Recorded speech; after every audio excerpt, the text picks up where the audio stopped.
Chapter 15. Over the Hill, Vets Racing. Willie Scheffler decided this racing against a bunch of youngsters wasn't for us. A new kind of race would be inaugurated, the National Vets Giant Slalom. To quote from the American Ski Annual, the first running on April 26, 1953, of the National Senior Giant Slalom Championships will be held on the Poly at Arapahoe Basin. There were only 7 women of us, so we all raced in the same age group, 32 and over. It was thought that no woman would admit to being older than 32. Jean Litchfield, the winner, was presented a special medal for admitting to being the oldest. A new, exciting type of racing for older skiers had begun. Just previously, there'd been an alpine race back east for 32-year-olds and over, but it only drew skiers from the area. Ours was the first truly national one, since racers came from California, Arizona, and back east. Perhaps the greatest time many of us ever had at a veterans race was at Santa Fe, New Mexico. It was in March of 1955. Having never been to that state, I was eager to see it. I had heard of the Pueblo Indians and the Navajos. Seppi Olney, our good friend, artist, guitarist, and Winter Park ski instructor, had told us of the area and of the Spanish and Indian influences down there. It all sounded so colorful. I regretted that Max could not come too. Max had not been skiing because he was busy keeping the ski school running 7 days a week. Besides, Willie was the best racer to uphold our division. Off to Santa Fe we went, leaving Dillon at 3 a.m. I almost grabbed the wrong skis in the dark. John Bailey drove while Seppi and his son Tony and I and George Engel of Winter Park were the passengers. We had been invited to stay at the home of a friend of Seppi's. Stopping for breakfast near Poncha Springs at a small cafe, we found a toy for sale at the counter. It was just a small round box, but when it was turned over, it mooed loudly, just like a cow. "We've got to have this." I can't remember who bought it or said, "I'll turn it over just as Willie is ready to push out of the starting gate." We arrived at a lovely Spanish home surrounded by big cottonwoods and with beautiful verandas. Our hostess, wearing white overalls, greeted us. "Oh, you'll have to excuse my appearance. I've been up in the tree with Jesus all morning." I thought, is she some kind of religious nut? I'll have to ask Seppi what that was all about. I was very tired from the long drive, but delighted to find myself in a lovely room with my own veranda and the trees leafing out already, although it was still snow season at home. I soon forgot about my Jesus question and changed into my ski clothes. We had to get up the 25 miles to the ski area before noon. Ernie Blake, who then managed the area, had told us that all the traffic went up till noon, and after that it was all downhill traffic as the road was too narrow for 2 cars to pass. So off we went to the Santa Fe ski basin. The sun was very warm and the snow was very wet. The chairlift had broken down 10 minutes before we arrived, so we began climbing from the bottom. Willie was there, and Grant Ford, president of the Rocky Mountain Division, prepared to set the course. All the men stripped to the waist, but the women climbed and perspired. Hope the men all get sunburn, I wished. They're the lucky ones. They never have to wait till they get to the bottom to go to the bathroom. They just wander off into the woods. A cool wind started to blow as we got higher up. To the west, we could see a reddish looking haze. We're in for a dust storm, someone said. I wondered what it'd be like skiing in a dust storm. Reaching the top, we rested a bit and then started to look at the slalom. Rocks, grass, ice, and a narrow gully between gates for the first 300 feet. Rudy advised me, use the old Winter Park snowplow. We found one gate with a big hole in the middle, with a huge rock protruding out of it.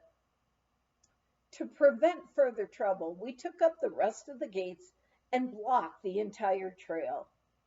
Grant had decided to reset the whole course.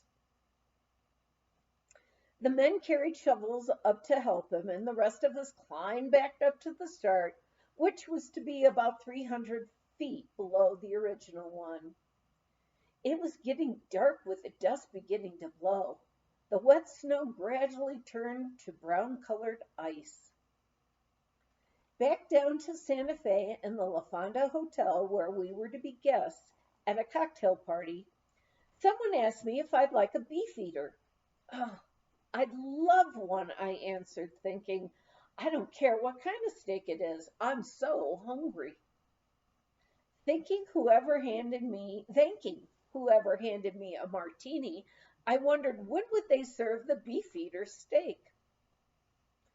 Big bowls of dip were brought in, avocado and other kinds that were new to me, but there were no crackers or anything else, just the dip decorated with bib lettuce around the sides. What to do? Someone hungrier than I tore off a piece of the lettuce and scooped up some of the dip. Well, we all followed suit, and when the lettuce was all gone, we just stuck in our thumbs and pulled out more dip. The drinks were great, and so was the mariachi music.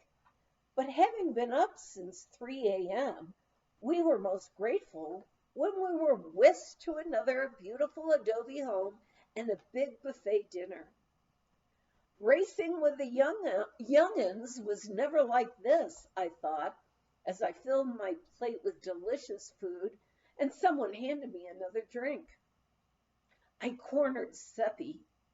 By the way, Seppi, is our hostess terribly religious? What did she mean when she said she'd been up in the tree with Jesus all morning? Seppi laughed. Edna, here in New Mexico, we have a lot of Spanish Americans, and many of the boys are named Jesus. She was up in the tree with this boy she had hired to help her with the tree pruning. Finally, we got back to our lovely adobe, and I fell into bed dead tired. The morning of the race dawned with a blue sky, not a cloud. This'll be a great day, I told myself as I started to get out of bed. But something, I swear, hit me on the back of my head as I started to get up. Oh, my head, I groaned. It was a struggle to get dressed and another struggle to get to the kitchen. I can't eat a thing. Everyone was having strong black coffee, but I didn't even want that. Ed Pelkey, one of the racers staying there, was standing near the stove in bright green pajamas with big black polka dots, and he was drinking wine. Here, have a swig of this dry wine. He offered me some from a jug hooked over his thumb. That's a nightmare. Your pajamas, I answered, and now I should drink your wine? Each one insisted I drink something. You've got to be in shape to win that race. I had some ginger ale, and then some aspirin, and finally some coffee. What a way to train for a race. Getting to the area, we found the snow was solid ice with enough sand in it to polish my new head skis till they shone like silver. Willie sharpened my edges so they would really hold on the icy course, and we all started up. Luckily, the lift was working, but from the top of the lift, we had to ski over to a queer-looking rope tow, which could only take 4 skiers at a time. It was short, and we had to straddle the rocks, almost doing the splits to miss them. Then we had to take off our skis to climb what was known as the burn.